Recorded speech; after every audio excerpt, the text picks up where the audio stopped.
যখন ওই লাইনটা আসলো, আমি খুঁজেছি তোমায় মাগো, তো এত মানে এই যে আমার গুজবাম্প হচ্ছে, খুব স্বাভাবিক। তো ওই গানটা আমার মা মানে এক চাহনিতে গানটা শেষ করলেন, করার পর মাথায় হাত দিয়ে বললেন যে বাবা একদিন তুমি অনেক বড় হবা। ছোটবেলায় শ্রদ্ধেয় মা মুসলিমা বেগম, তিনি নাকি আপনাকে একটু বড় হবার পরেও খুন্তি দিয়ে আপনাকে মারতেন, এবং 7 ভাই বোনের মাঝে আপনি সবার ছোট হবার কারণেই কি অনেক দুষ্টু দুষ্টু পাগলামি করতেন? আমি না মানে প্রচণ্ড ধুরন্ধর ছিলাম। হ্যাঁ। আমি এখন বলতে বাধ্য হচ্ছি, মানে আমাদের পাড়ায় নয়াপল্টনে আমাদের বড় হওয়া, তোমাদের তখন তো এত বড় বড় বিল্ডিং ছিল না, একতলা দোতলা বাড়ি। আমার আবিদাপা থাকতেন একদম অনেক, আমাদের 10টা বিল্ডিং পড়ে। তো আমি বাসা থেকে রাস্তা দিয়ে যেতাম না, এইখানে বাসা থেকে ওটা একটা আম গাছ থেকে ওই বাসার কার্নিশ থেকে ওখান থেকে নেমে আবার একটা কিছুর উপরে উঠে তার টিনের চাল দিয়ে স্লিপ করে গিয়ে মানে একটা স্টান্টম্যানের মতো ওইখানে যেতাম আর কি। আমার ক্যারেক্টারটা এরকম ছিল। তারপর হাত পা ছিলতাম যা হয় আর কি। তার বাসায় এসে আর মা আমাকে কন্ট্রোল করতে পারতেন না আর কি।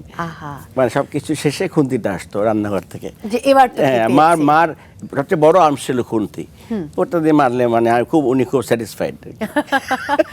জন্ম দিয়েছেন যিনি আপনাকে, পৃথিবীর আলো দেখিয়েছেন যে মমতাময়ী মা, তিনি নাকি আপনার 2টি জাতীয় চলচ্চিত্র পুরস্কারই দেখে যেতে পারেননি।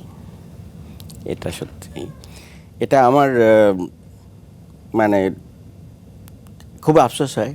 হয়তো মা ওপাশ থেকে দেখেছেন হয়তো, তবে মা বলতেন একদিন যে একটা বড় প্রাপ্তি হয়তো একদিন পাবো আমি।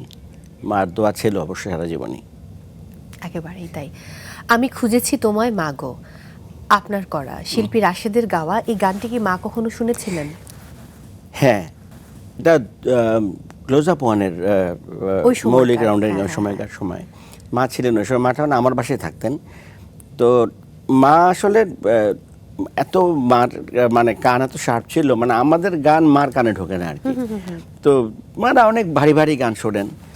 ওই দিনই প্রোগ্রামটা যেদিন অন এয়ার যাচ্ছিল সবাই দেখে সারা বাংলাদেশে। তো ওই ফর্চুনেটলি মাও আমার ঘরে বসে বললেন দেখি প্রোগ্রামটা কেমন যাচ্ছে। তো যখন ওই লাইনটা আসলো, আমি খুঁজেছি তোমায় মাগো, তো এত মানে এই যে আমার গুজবাম্প হচ্ছে, খুব স্বাভাবিক। তো ওই গানটা আমার মা মানে এক চাহনিতে গানটা শেষ করলেন, করার পর মাথায় হাত দিয়ে বললেন যে বাবা একদিন তুমি অনেক বড় হবা। গানটা খুব ভালো হয়েছে। বাহ, মায়ের প্রতি শ্রদ্ধা। তো তারপরে ওই গানের রেসপন্স এত বেশি ছিল, এবং ওটাই মানে মার প্রথম আশীর্বাদ মানে গানের ব্যাপারে, যে ওটাই ছিল প্রথম যে ভালো করবো একদিন। দারুণ দারুণ।